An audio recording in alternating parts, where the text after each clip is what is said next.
Muito bem, estamos então começando mais uma aula, dessa vez sobre persistência de dados em Java. Persistência de dados, ele tem um nome apenas pomposo, mas é uma coisa muito simples. Mas antes de falar sobre persistência, antes de explicar o que é persistência de dados, eu quero mostrar para você o nosso projeto anterior. Se você não assistiu a aula lá de GUI, a nossa aula anterior, peço que você assista. Não é obrigatório assistir para acompanhar essa aula de persistência, tudo bem?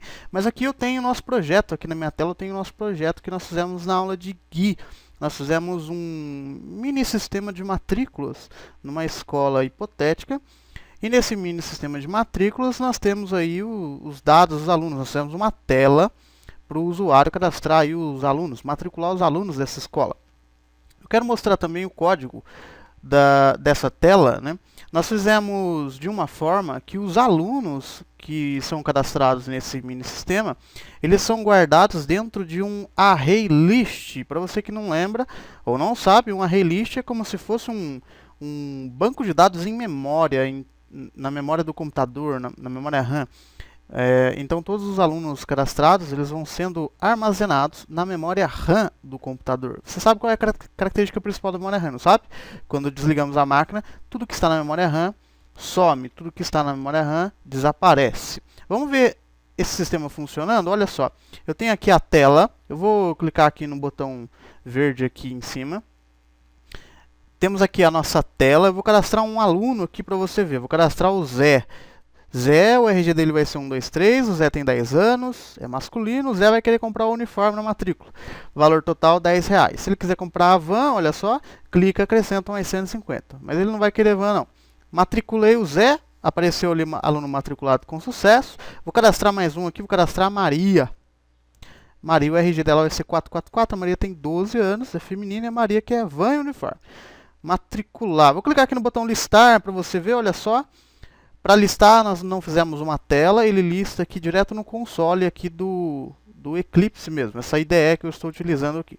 Aí ele listou aqui para a gente os dois alunos cadastrados, o Zé e a Maria. Vou cadastrar mais um aqui, olha só. Vou cadastrar o Juca. O Juca vai ter 6667. O Juca tem 13 anos, é masculino, e o Juca só quer van, ele vai com a roupa dele mesmo. Matriculei, aluno matriculado de sucesso, vou clicar em listar, ele lista aqui também o Juca, a Maria, o Zé e o Juca. Agora olha que interessante, eu vou pausar, aliás, pausar não, eu vou interromper a execução desse programa. Eu vou clicar aqui nesse botãozinho stop aqui em cima. Interrompi a execução do programa. Agora eu vou executá-lo de novo. Cliquei no botão verde de novo, surgiu novamente aí a tela para nós. Vou cadastrar aqui mais um aluno, vou cadastrar o Dito. O Dito, o RG vai ser 888, o Dito tem 14 anos, é masculino, e o Dito que é uniforme. Matriculei, vou listar. Listou o Dito. Ué, mas cadê o Zé, a Maria e o Juca que nós cadastramos anteriormente? Aí, então, começamos a entender o conceito, aí entra o conceito de persistência de dados. Os dados, eles não foram persistidos, ou seja, eles não foram eternizados, por assim dizer. Os dados apenas são armazenados na memória RAM do computador enquanto o programa está sendo executado. Como eu interrompi a execução do nosso sisteminha, os dados sumiram. E aí você vai falar assim, mas é inviável, nós temos um sistema de matrícula que toda vez que desliga a máquina some os dados. Imagina o secretário da escola, todo dia que chega de manhã, vai ter que ficar cadastrando de novo os alunos que na escola. Totalmente inviável, não é mesmo? E aí então entra o conceito de persistência de dados. Em sistemas, alguns dados que são gerados pelo sistema, alguns dados que são ali capturados, que são processados, eles precisam ser guardados de forma permanente. Eles precisam persistir a existir depois que o sistema é desligado. Daí vem o nome de persistência de dados. Os dados precisam ser eternizados de alguma forma. Quando nós pensamos em gravar dados de forma permanente, eu estou falando em tirar da memória RAM e passar para uma memória permanente. Essa memória pode ser qualquer tipo de memória. Nós costumamos aprender em hardware que as memórias permanentes são CDs, pendrives, discos virtuais e por aí vai. HDs externos, né? Mas em sistemas, a forma mais comum de trabalhar com persistência de dados é utilizando um banco de dados. Então nós vamos aplicar então um banco de dados por trás desse sistema, e aí os dados passarão então a ser persistidos, ou seja, guardando, armazenando os dados no banco de dados, eles não sumirão quando o programa for interrompido ou quando a máquina for desligada.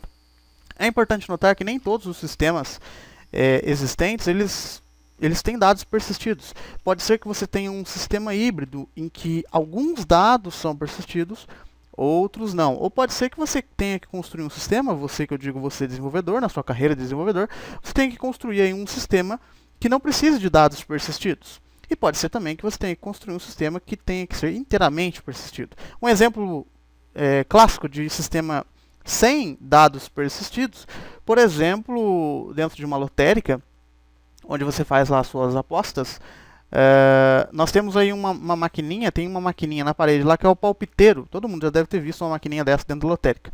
Aquele palpiteiro, você aperta um botão lá, ele te sorteia um número. Esse dado, essa informação que o palpiteiro gera, ela não precisa ser persistida, ela não precisa ser armazenada, porque o apostador simplesmente vai anotar o número ali no volante, e depois vai apertar o botão, vai gerar um outro número, e assim sucessivamente, até que todos os números sejam gerados. E o próximo apostador, ou quando o apostador atual finalizar a sua operação, aqueles dados podem ser tranquilamente descartados. Eles não precisam ser persistidos, não tem necessidade de ser persistido. O que precisa ser persistido nesse universo da lotérica, claro, são os números que o apostador registrar lá junto ao caixa, né? É claro que o caixa tem que persistir esses dados. Tem que gravar lá de forma permanente para conferência mais tarde. Entendeu aí essa introdução, o conceito de persistência de dados? E aí você já deve ter visto também a importância que é persistir dados que sejam vitais para o sistema. Alguns dados não podem ser voláteis, eles não podem ficar na memória RAM, não podem desaparecer quando o sistema é interrompido. Então vamos aplicar então um banco de dados aí por trás desse mini sistema de matrículas. Primeiro a gente vai aplicar a forma mais tradicional de persistência de dados, e aí depois a gente vai ver aí uma ferramenta que automatiza, que facilita muito essa tarefa de persistir dados, que são os frameworks. Mais precisamente a gente vai ver um framework em Java, existem vários, a gente vai ver um framework, que é o foco nosso da aula. Bem, como é que eu faço para aplicar então uma persistência de dados aqui? Primeiro eu preciso criar um banco de dados. Existem duas formas aí para a gente trabalhar com persistência de dados atualmente. No princípio, quando começou-se a aplicar a persistência de dados em sistema, não havia ferramenta que automatizasse, então era tudo manual. O desenvolvedor ele tinha que criar o banco de dados manualmente, fazer o código do banco de dados manualmente, fazer o código que persiste os dados manualmente, e também a verificação na hora de buscar dados, consultar, apagar, tudo era feito manualmente. Manualmente que eu digo, todos os códigos eram digitados pelo desenvolvedor. Vamos então criar um banco de dados. Eu não vou entrar em detalhes aí de banco de dados. Basta saber que nós iremos utilizar o banco de dados, o MySQL. Você pode utilizar qualquer banco de dados. Vou utilizar o MySQL, que é o exemplo mais fácil para a gente entender. Como é que eu faço? Eu tenho aqui uma ferramenta aqui na minha máquina, que é o AMP. Se você entrar lá no Google, você vai ver lá uma ferramenta chamada WAMP Server. O WAMP Server. O que esse WAMP Server faz? Ele instala para você na sua máquina um banco de dados. Além do banco de dados, ele instala aí um monte de outras ferramentas. Mas se você quiser instalar o banco de dados separadamente, também dá. Mas esse WAMP Server ele facilita muito a criação, a instalação de um banco de dados. Ele basicamente transforma a sua máquina num servidor de banco de dados.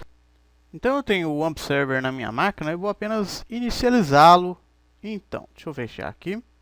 Vou apenas inicializá-lo aqui então. Ele é esse ícone verde que fica aqui do lado do relógio.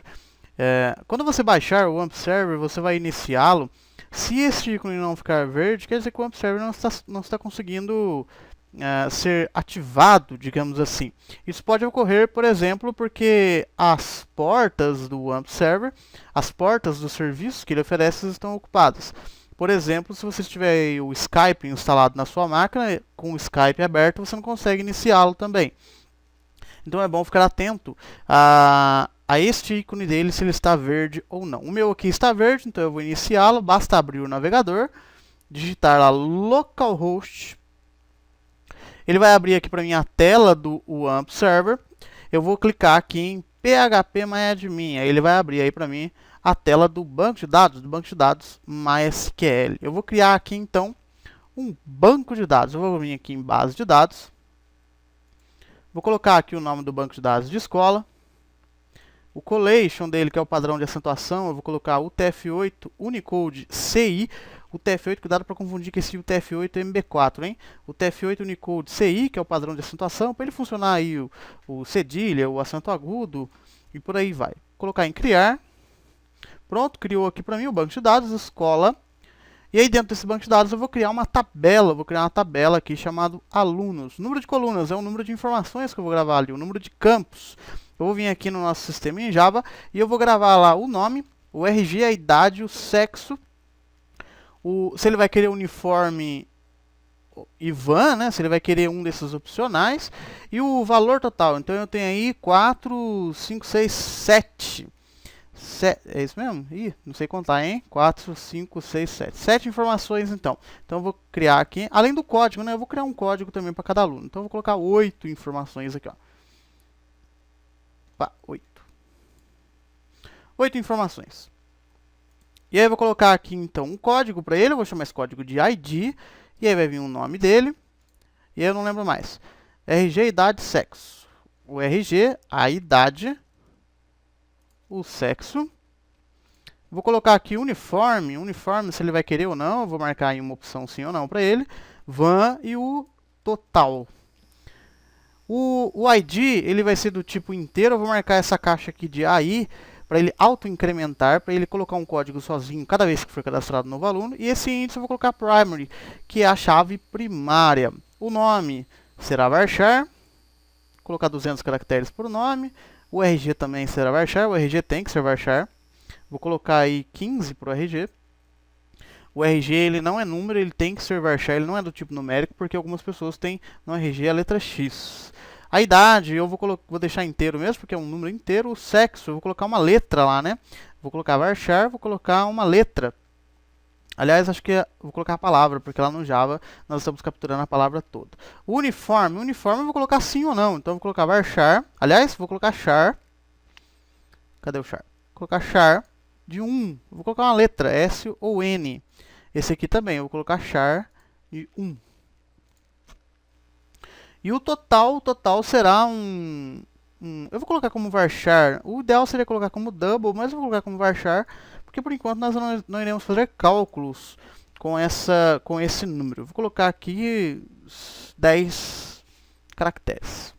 Tá ótimo. Vou clicar aqui em guarda. Ele vai criar aí para mim a tabela. Perceba que eu estou fazendo tudo manualmente. Eu estou criando o banco, estou criando a tabela, colocando as informações, o número de caracteres, tudo manualmente. Muito bem, o banco está criado. Agora a gente vai voltar aqui para o Java. Como é que eu faço para conectar o Java lá no banco de dados? O primeiro passo é nós baixarmos um pequeno arquivinho que cada banco de dados fornece para se trabalhar com sistemas em Java. Esse arquivinho é o chamado JDBC, é o Java Database Connected.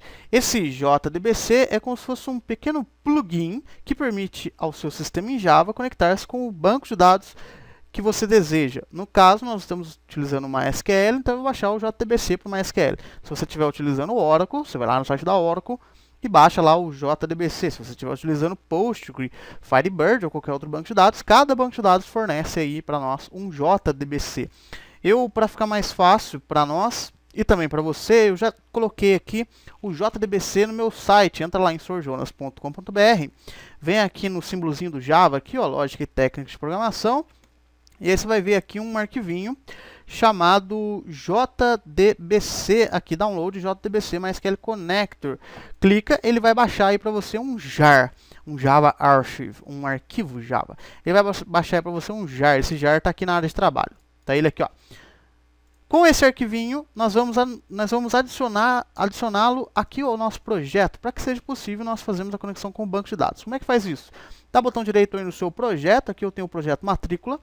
dá botão direito aí no seu projeto, Build Path, vou vir aqui em Configure Build Path, e vou adicionar o jar, vou vir aqui em add jar, aliás, add external jar, porque ele está lá na minha área de trabalho.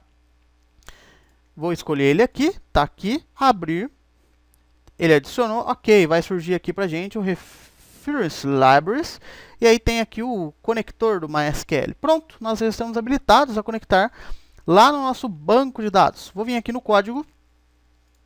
Esse array list ele se chama alunos, né? Após o usuário clicar no botão matricular, olha só.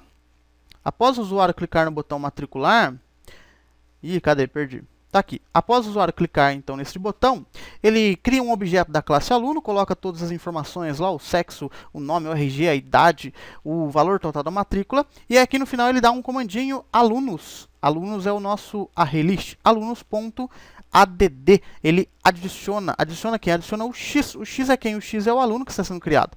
Então ele cria o aluno, coloca as informações e adiciona no array list. Eu vou comentar essa linha aqui, ó. // para comentar, isso quer dizer que essa linha não será mais executada, porque eu não quero mais que seja adicionado no array list. Agora a gente vai adicionar no banco de dados, nós vamos persistir esses dados. Como é que eu faço então para adicionar lá no banco de dados? Novamente, vou fazer tudo manual. Aí vamos colocar então o banco, o código, perdão, que abre a conexão com o banco de dados, que cria lá que abre a conexão com o banco de dados, que cria essa conexão e que execute um comando SQL, um comando na linguagem SQL, para que os dados sejam persistidos lá. Que comando é esse? Primeiro eu vou adicionar aqui um bloco try catch. Esse try catch é como se fosse um if. Então ele vai tentar fazer alguma coisa, try em inglês é tentar. Ele vai tentar fazer alguma coisa, se der errado ele vem aqui para o catch. O que nós vamos colocar aqui caso dê errado? O que nós vamos fazer caso dê errado? Eu vou colocar uma mensagem de erro aqui, né? Eu vou colocar no console mesmo. Vou colocar aqui um system.out.println e eu vou colocar aqui uma mensagem de erro. Vou colocar assim, erro ao cadastrar aluno. Só para a gente ver essa mensagem aí. E caso dê certo, caso ele consiga ser executado, eu vou então, daqui a pouco a gente captura a exceção aqui. Caso ele consiga ser executado, eu vou então abrir a conexão com o banco e executar o comando que eu tenho que executar lá. Primeiro eu vou capturar a exceção aqui, para ele não ficar dando esse erro. Reception, vou capturar a exceção, vou chamar ela de E mesmo, não tem problema. Aliás, já existe uma variável E lá em cima, eu vou chamar então de EX de exception. O que eu vou fazer aqui então no bloco do try? Caso ele consiga, eu vou tentar então primeiro abrir a conexão, aliás, carregar o driver de conexão, o MySQL que a gente pegou lá. Eu vou colocar o código então, class.forName, ele vai te dando ali o autocomplete do Eclipse, mas vamos fazer manual para nós aprendermos. ForName, e eu vou carregar o pacote do driver que nós acabamos de pegar. Qual que é o pacote? Olha só, eu vou vir aqui no Reference Libraries para você ver. O MySQL Connector está aqui, e aqui ele tem vários pacotes. Eu vou carregar o pacote que contém o driver. Vou vir aqui no com.mysql.jdbc. Aqui dentro eu tenho o driver, a classe. Dentro desse pacote eu tenho a classe do driver. Então, eu vou carregar esse pacote com.mysql.jdbc.driver, que é a nossa classe que carrega lá o JDBC que nós baixamos. Ele é uma string, então com.mysql.jdbc.driver. .new instância, eu vou carregar uma nova instância dessa classe, um novo objeto dessa classe. Pronto, carreguei lá o driver de conexão. Agora nós vamos abrir a conexão com o banco de dados. Eu vou chamar a classe conexão. Connection eu vou chamar de conexão, o objeto. Conexão. Igual a driver manager. O driver manager é o gerenciador lá do driver. Eu vou fazer o get connection para abrir uma nova conexão com o banco de dados. Get connection. Olha só o que ele pede aqui. O get connection pede a URL, uma string que contém a URL do banco. Nessa URL a gente vai passar o endereço do banco, o usuário e a senha. O formato é sempre o mesmo, o formato é padrão para abrir a conexão com o banco de dados em Java. Primeiro a gente vai colocar o JDBC, depois o nome do banco de dados, depois o local do banco, o nome do banco de dados, perdão, o tipo de banco de dados, depois o local do banco o nome do banco, o usuário e a senha. Como é uma string, ele tem que vir entre aspas. Vamos lá, JDBC, opa, saiu um S ali, JDBC, dois pontos, barra, barra, tá difícil, dois pontos, barra, barra, aliás, barra, barra não, MySQL primeiro, né? O MySQL é o tipo do banco de dados, dois pontos, dois pontos, barra, barra, o endereço do banco de dados. O meu banco de dados, vou te mostrar aqui, o meu banco de dados está em localhost. O localhost é o meu servidor local, no caso, o meu AMP server. Se você tiver um banco de dados remoto, em um site, por exemplo, você vai colocar aí o endereço do site, o endereço do banco de dados do site. Não é o endereço do site, não. Não é o www que você vai colocar, não. É o endereço do banco de dados que está alocado naquele site. Como o meu aqui está em localhost, eu vou colocar aqui, então, o localhost. Localhost, barra o nome do banco de dados. Você pode ver que eu tenho aqui vários bancos de dados. O nome do banco que nós criamos é o Banco Escola. Escola. E aí vem aí um ponto de interrogação. Às vezes, uma observação importante, no localhost, pode ser requerido que a gente coloque a porta do MySQL. A porta padrão do MySQL é o 3306, 2.3306. Ou seja, ele vai conectar no localhost na porta 3306. Nome do banco, escola, o usuário. Vou te mostrar aqui quem é o usuário do banco de dados. Vou clicar aqui na casinha. Ele vai mostrar aqui para você que o utilizador, o usuário atual é o root. Esse arroba localhost é o local onde ele está atualmente. O local é localhost. Se fosse um IP, por exemplo, ele ia colocar aqui um IP, o IP de um site, um IP de um servidor. O nosso utilizador, então, é o root. Não precisa colocar o arroba localhost, porque o arroba localhost é somente o lugar onde ele está conectado. Digamos assim, o nome desse servidor. O nome desse servidor aqui, por enquanto, é localhost. Então, o user é o root. Um E comercial e a senha, password. Qual é a senha do banco de dados? Vou te mostrar. Vou fechar aqui o localhost. Vou abrir de novo, localhost. Vou clicar aqui em phpMadmin. Abriu o banco de dados para mim. Qual que é a senha? Nenhuma, né? Não pediu senha nenhuma. Então a gente deixa simplesmente do jeito que está. Simplesmente vazio. Ponto e vírgula para finalizar a linha. Pronto. A conexão com o banco de dados já está aberta. E aí agora nós vamos executar o comando que vai gravar aí, aliás, vamos preparar o comando primeiro para depois executar o comando que vai gravar aí o aluno lá. Eu tenho que pegar então todas essas informações, nome, RG, sexo, e mandar lá para o banco de dados. Então eu vou chamar a classe prepareStatement, vou chamar a classe prepareStatement do java.sql. Eu vou chamar aí de SQL mesmo. E aí o nosso SQL vai ser a conexão. Oxe, tá difícil de digitar conexão, hein? A conexão.prepareStatement. Olha só, ele pede aí uma string SQL. A string SQL é o comando que nós vamos executar dentro do banco de dados. O comando para gravar em banco de dados é o insert into. O nome da tabela que nós iremos gravar é alunos. Quais os campos que nós iremos gravar? Nós iremos gravar em todos os campos que tem lá na tabela alunos. Os campos que tem lá é o nome, o campo ID, lembrando que o campo ID é auto-incremento, é auto-numeração, não preciso gravar dentro dele, que ele vai gravar sozinho. Então eu tenho lá o nome, o RG, a idade, o sexo. Eu tenho também os opcionais, né? Deixa eu olhar aqui que eu não lembro. Deixa eu olhar a estrutura da tabela aqui. Eu tenho aqui os opcionais, uniforme, se ele vai querer uniforme, Ivan. Aliás, esses opcionais eu vou deixar eles de fora, porque senão vai complicar muito o código pra gente. Eu vou ter que verificar se o botão está selecionado ou não, e aí marcar sim ou não, vai complicar muito pra gente. Eu vou pular direto pro valor total, tudo bem? Eu vou deixar aí esses campos de fora para acelerar aí nossa explicação e a aula não ficar muito extensa. Vou gravar então no campo total. E aí vem a palavrinha values. Quais são os valores que eu vou gravar lá? Qual será o valor do nome lá do banco de dados? Será o que o usuário digitar na caixinha nome do Java, né? Tem aqui a nossa caixinha nome aqui. Essa caixinha nome, o nome dela é txt nome. Essa aqui é o txt RG, essa aqui é o txt idade. E o sexo, assim por diante.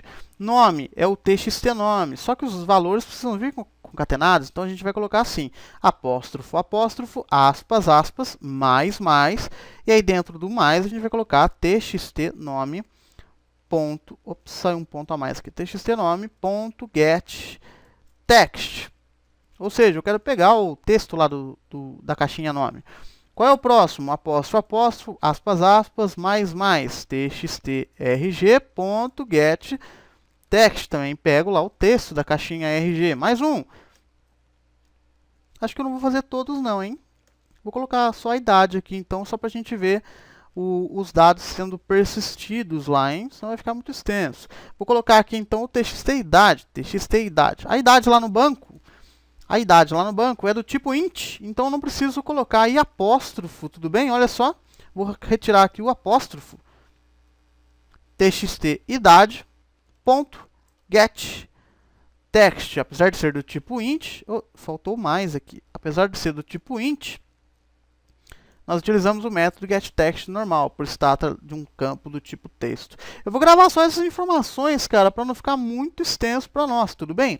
Vou colocar aqui ponto e vírgula, mas se quisesse gravar todos, era só continuar aí. Então eu vou retirar aqui o sexo e o total, a matrícula total dele. Vou gravar só o nome, o RG e a idade. Como é que eu faço então para executar esse comando?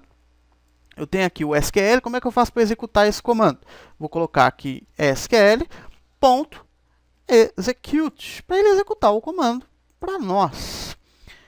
E aí vai dar uma mensagem lá, depois de executar, eu vou copiar essas outras linhas aqui de baixo, ó, em que ele dá a mensagem aluno matriculado de sucesso, e depois limpa os campos lá para nós. Eu vou copiar aqui, vou colar aqui embaixo. Olha só como é que ficou, hein? Try. Ele carrega o driver, abre a conexão com o banco de dados, prepara o comando e executa o comando. Depois dá lá a janelinha aluno matriculado com sucesso e limpa os campos. Caso dê errado, ele vai dar uma mensagem lá. Erro ao cadastrar aluno. Deixa eu tirar isso aqui de baixo, senão vai confundir nós. Muito bem, vamos testar então. Vamos testar, eu vou executar aqui, deixa eu fechar essa janela que já estava. Eu vou executar aqui a nossa tela. Está aqui a nossa tela. Eu vou cadastrar aqui o Zé, o RG444 e a idade 10. Não vou preencher os outros não, porque a gente gravou só em alguns. Aliás, eu tenho que vir aqui no banco de dados e permitir que esses campos, então, fiquem nulos. Aliás, deixa eu ver se eu consigo gravar antes disso. Matricular. Não, acho que ele deu erro, hein, cara. Erro ao cadastrar aluno, porque os campos estão nulos, hein. Eu vou vir aqui, então, em estrutura. Vou selecionar aqui os campos sexo, uniforme, van e total. E eu vou permitir que eles fiquem nulo. Vou permitir que eles fiquem em branco. Pronto, vou matricular de novo. Muito bem, aluno matriculado com sucesso. Vamos ver se os dados foram persistidos mesmo. Vou clicar aqui na tabela alunos. Muito bem, tá lá, Zé, o RG dele 444, a idade 10. O resto dos campos tudo nulos. Vamos gravar mais um? Vou lá gravar a Maria. A Maria, o RG dela vai ser 333. Vou gravar ela com 12 anos. Matricular, aluno matriculado de sucesso. Vou clicar aqui em atualizar no cantinho. E tá lá a Maria. Muito bem, olha, os dados estão sendo agora persistidos. Se você ainda não está acreditando, eu vou fechar aqui, vou pausar. Vou pausar, não, vou interromper, aliás, já foi interrompido. Interrompi a execução do programa, vou dar play de novo. E lá no banco de dados, todos os dados ainda estão lá. Percebeu aí a persistência de dados? Essa é uma forma tradicional de fazer a persistência de dados. Você percebeu aí que deu um certo trabalho para nós, principalmente digitar aí todos os códigos. Imagina uma tabela, aqui nós temos aqui 7 campos, imagina 8 campos, né? Um campo está sendo preenchido automaticamente. Imagina uma tabela aí com 15, 20, 30 campos. O tamanho do código que você iria digitar aqui no Prepare Statement. Tamanho do código que você iria digitar aqui. Ia dar muito trabalho, não é mesmo?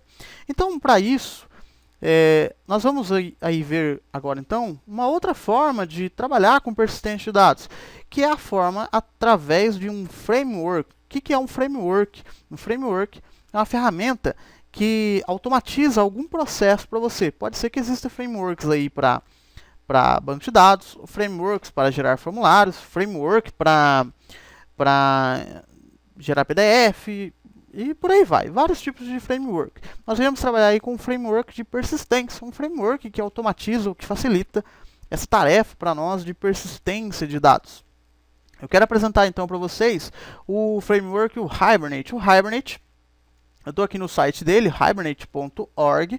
O Hibernate é um framework em Java, é o mais popular dos frameworks em Java, talvez o mais tradicional também, né? O Hibernate ele é um framework principalmente utilizado para persistência de dados, para o que a gente chama de ORM. Você está lendo aqui Hibernate ORM, que é o mapeamento objeto relacional, o Object Relational Mapping. O Hibernate, então, nós iremos aplicar ele no nosso projeto. Ele vai produzir o mesmo efeito, ou seja, ele vai persistir os dados dos alunos lá no banco de dados, só que você vai perceber uma enorme facilidade em comparação a fazer tudo manualmente, como nós acabamos de fazer. Eu vou aí clicar no Hibernate, você entra lá no site dele, hibernate.org, vem aqui nesse primeiro botãozinho, clica aqui em More. E aí vai ter esse botão verdinho aqui para você, escrito Download, você vai baixar aí o Hibernate, eu já baixei o meu. Ele está aqui na área de trabalho. O Hibernate, você vai aí descompactar ele. Você vai descompactar o Hibernate, ele vai gerar aí uma pastinha para você, com os jars, com os arquivos necessários aí para a gente aplicar, adicionar lá no projeto, assim como a gente fez com o conector do MySQL. Vamos aguardar aí o Hibernate ser extraído. Enquanto o Hibernate é extraído, nós vamos vir aqui no nosso projeto. Eu vou retirar então aqui essa linha. Aliás, vou retirar não, vou deixar ela comentada. Vou comentar também essa linha que nós acabamos de fazer. Vou colocar aqui um barra asterisco. E aí vou terminar aqui em asterisco barra. Vou comentar aí toda essa operação que nós acabamos de fazer, que faz com que os dados sejam persistidos de forma manual. E aí a gente vai persistir os dados aí de forma automática, de forma com o Hibernate. Aguarde aí o Hibernate ser extraído. O Hibernate finalmente extraído, ele gera uma pastinha aí para nós. Dentro dessa pastinha, nós temos aqui uma outra pastinha chamada lib. Esse lib é de library, de biblioteca. E aí dentro dessa pasta lib, nós temos aí duas pastas importantes para nós. Uma delas é o JPA, que é o Java Persistence, que é a persistência em Java, o jar responsável por habilitar a persistência em Java, através do Hibernate.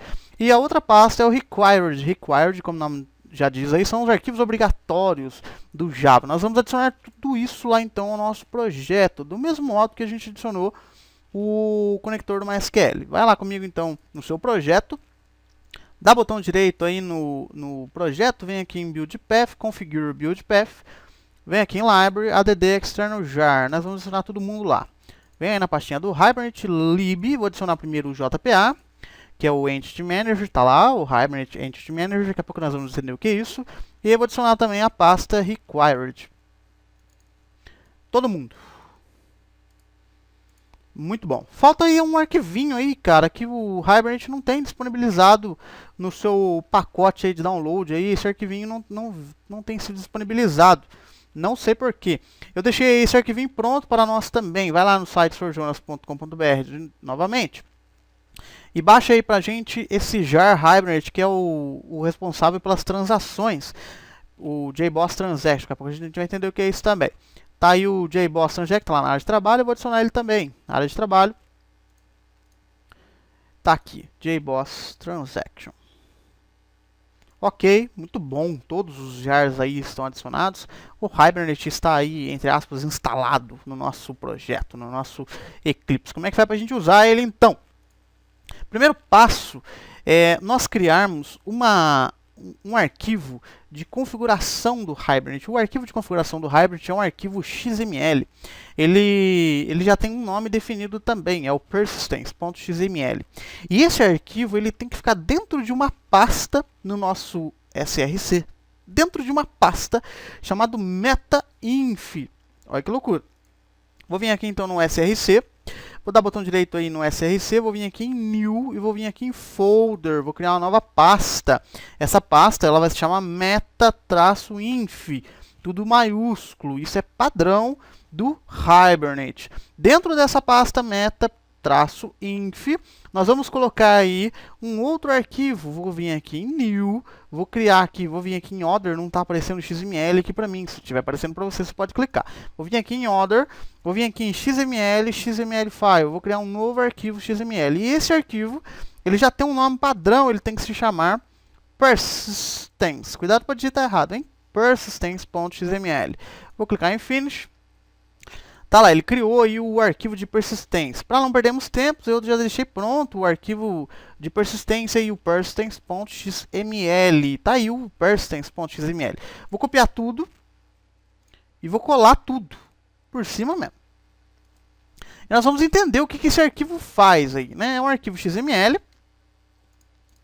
É um arquivo XML comum. Esse arquivo XML, ele configura para nós o nosso Hibernate. Configura principalmente a conexão do Hibernate, né? Daqui a pouco a gente vai mexer nele. Vamos vir aqui na classe aluno. Nessa classe aluno, o que nós temos na classe aluno? Ah, lembrei de uma coisa. Primeiro eu vou apagar os dados lá do banco de dados, para a gente não... Aliás, vou deixar aqui mesmo, e aí a gente vai adicionando novos alunos lá, né? Deixa lá mesmo, né? O que é essa classe aluno aí? O que nós vamos fazer nessa classe aluno? O grande segredo do Hibernate é um recurso chamado annotation. O que é uma annotation? Uma annotation é uma anotação, como o próprio nome diz. Essa anotação diz ao Hibernate quais campos ele vai criar. Aliás, eu vou apagar o banco de dados assim para ele criar de novo. Muito bem. Vou apagar aqui, ó. Vou clicar aqui em alunos. Vou vir aqui em operações. E vou aqui vir em delete the table. Dá um drop aí na tabela alunos. Aí todo mundo, muito bem. Ficou somente o banco de dados escola, tá vendo lá?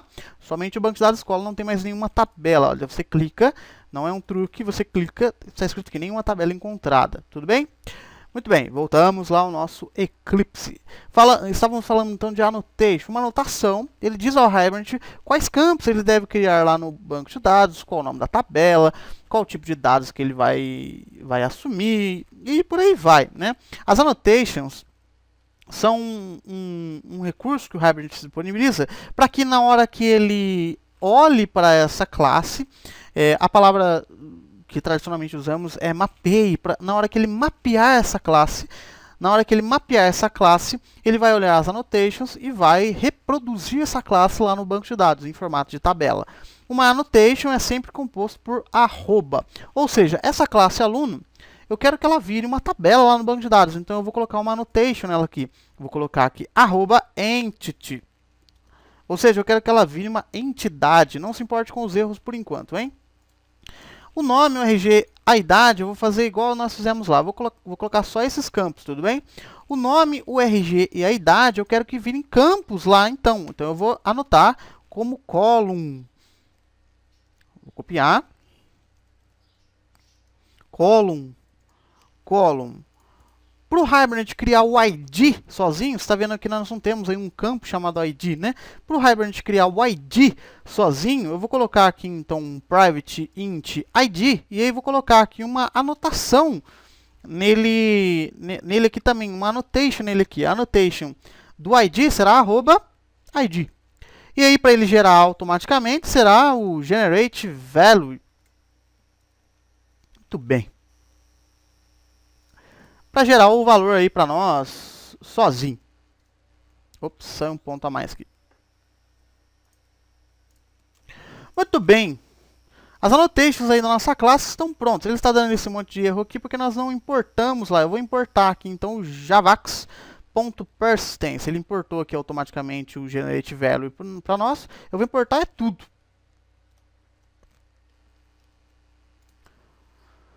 Pronto, tudo importado aí para nós. Quando nós executarmos aí o nosso, tudo anotado também, o entity, isso significa que essa classe vai virar uma tabela lá. Olha que fácil, hein? Nós não precisamos criar a tabela lá, criar os campos. Basta anotar que o Hibernate vai fazer isso para nós automaticamente. Então anotamos aí tudo que tínhamos que anotar. E aí vamos vir aqui então Nutella. Nutella, que loucura, parece Nutella. Pastinho de comer lá, né? Vamos ver aqui no aluno tela, né? Na classe aluno tela. Nessa classe aluno tela, o que nós vamos aluno tela? Fica engraçado, né? Aluno tela. O que nós iremos fazer aqui? Nós iremos primeiro iniciar aí o Hibernate. Vamos vir aqui primeiro no XML e agora dá para configurar o XML. O que nós iremos fazer aqui? Esse nome da unidade é o nome como é que eu posso dizer? Da seção aí de configuração do Hibernate, né? Então, essa unidade de persistência, esse persistent unit, ele tem que ter um nome, né? Para ser identificado lá na hora do código. Eu vou colocar o nome dessa unidade de persistência. Eu vou colocar o nome de ORM aluno, tudo bem? ORM, lembrando lá, é o mapeamento objeto relacional. ORM aluno, para eu saber que esta configuração diz respeito à classe aluno. E aí nós vamos vir aqui em entidade mapeada, eu vou colocar aqui qual a classe que será mapeada. Será a classe aluno, a classe que nós acabamos de anotar.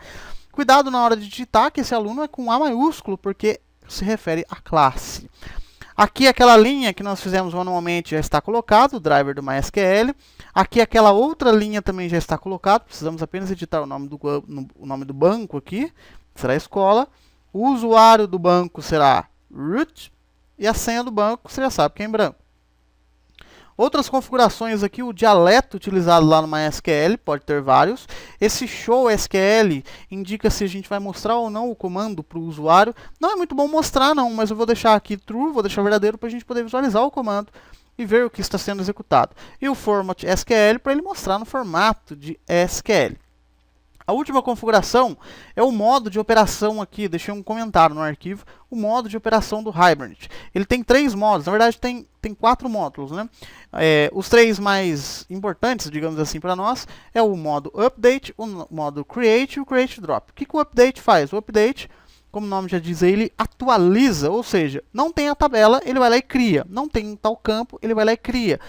Cadastrou um novo usuário, ele vai lá e atualiza no banco. Então, toda alteração que nós fizemos no nosso sistema em Java, ele vai lá no banco e simplesmente atualiza essa mudança. Seja criar um campo, seja apagar um campo, seja cadastrar uma nova informação. Essa outra operação, o create, ele somente cria o banco. Ele somente cria aquela informação. Ele não atualiza, ou seja, quando nós executarmos o Hibernate, ele somente vai criar, ele não vai atualizar. E a outra é o Create Drop, que toda vez que a gente executa, ele cria e atualiza, e quando a gente interrompe, ele destrói o banco e os dados. A gente cria e atualiza, e toda vez que interrompe, ele destrói. Serve muito para testes, quando a gente está fazendo testes. Você quer somente testar, então ele gera o banco, gera as tabelas, gera as informações. Aliás, gera o banco, não, ele só gera as tabelas, gera a informação. E aí, quando o programa for interrompido, ele destrói tudo. Quando for executado de novo, ele gera tudo sozinho. E por aí vai. Deixamos aqui então o update para toda a alteração que nós fizermos, para que toda alteração que nós fizermos seja refletida no banco também. O arquivo de configuração está pronto. A gente vai vir aqui então na classe aluno tela. Eu vou colocar aqui embaixo, ó. Como nós fazemos então para usar o Hibernate? Olha só em comparação com essa quantidade de linha que nós digitamos. Como nós fazemos então para usar o Hibernate? Primeiro eu tenho que criar uma Entity Manager, porque aqui eu tenho uma entidade e eu preciso criar um manager para essa entidade, um gerenciador para essa entidade, né? E esse Entity Manager, ele vem de uma classe do Hibernate chamado Entity Manager Factory. Factory em inglês é fábrica. Então, os gerenciadores de entidade, os Entity Managers, ele vem de uma fábrica de Entity Manager. Então eu tenho que criar primeiro essa fábrica e depois fabricar então um Entity Manager. Olha que loucura. Eu vou criar aqui então um Entity. Eu vou acionar aqui Ctrl espaço para ele autocompletar para nós. Eu vou adicionar aqui então, eu vou acionar aqui então o Entity Manager Factory. Eu vou chamar esse Factory de fábrica, tudo bem? Ele será igual ao que? Ele será igual ao persistence, olha só. Ele será igual ao persistence.create Entity Manager Factory. Esse método Create Entity Manager Factory, ele pede, olha aqui, uma string, ele pede o Persistence Unit Name. Qual que é o Persistence Unit Name? O Persistence Unit, o name é o ORN aluno. Então isso quer dizer que eu estou criando uma fábrica para gerenciar essa configuração que gerencia esta classe aluno. Faz sentido. Então eu vou criar aqui então Create Entity Manager Factory para gerenciar quem? O ORM aluno. Ou seja, esta unidade de persistência que nós podemos ter várias unidades de persistência para gerenciar o aluno, gerenciar os professores, gerenciar as matrículas e por aí vai. Tudo bem? Criei então aí a fábrica de Entity Manager, e aí eu vou fabricar um Entity Manager. Eu vou colocar aqui Entity Manager. Esse Entity Manager eu vou chamar ele de gerenciador aluno. Esse gerenciador aluno, vou colocar ponto, ponto não. Esse gerenciador aluno, eu vou colocar aqui fábrica.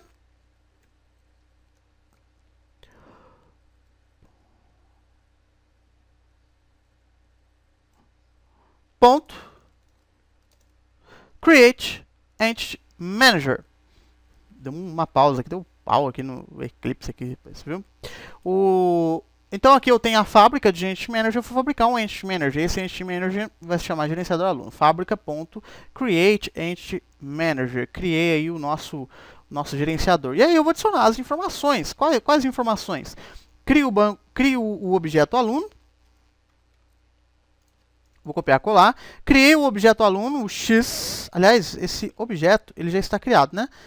Eu vou então comentar para ele não dar o objeto duplicado, né, cara? Senão ele vai dar um objeto... Aliás, eu vou aproveitar esse objeto que já está aqui, hein? Olha só. Crio o objeto aluno, coloco as informações nele, o objeto é o X. Eu só vou então persistir esse X. Como é que eu faço para persistir esse X? Gerenciador aluno ponto get transaction ponto begin. Iniciei uma transação, vou persistir gerenciador aluno ponto persist, vou persistir quem? O X, e aí vou fechar gerenciador aluno ponto get transaction ponto commit. O que essas três linhas faz? Essas três linhas, a primeira delas aqui abre a transação, inicia a transação, persiste, a transação é o processo de gravar lá no banco de dados, ele abre a transação, persiste o objeto X, que é o objeto que nós criamos aqui em cima, e aí depois dá um commit. O commit é a confirmação aí de todo o processo, né? Eu vou copiar aqui e colar essas linhas aqui, ó, para que ele dê a mensagem e depois limpe os dados lá para nós, né? Agora compare, acredito que já esteja funcionando. Compare para você ver, olha a quantidade de linha. Imagina aí que nós temos uma tabela com 30 campos. Você vai ter que digitar aqui o nome de todas as caixinhas, o nome de todos os campos. Com o Hibernate, não, basta você criar o arquivo de persistência, anotar as informações importantes da sua classe, e com aí 5 linhas, poucas linhas, cria aí o Entity Manager Factory, cria aí o Entity Manager, e com 3 linhas você persiste. Isso aqui não faz parte do Hibernate, hein? Vamos testar para nós vermos? Vamos testar? Vou clicar aqui no botão Play aqui em cima. Ele vai gerar aí a caixinha para nós.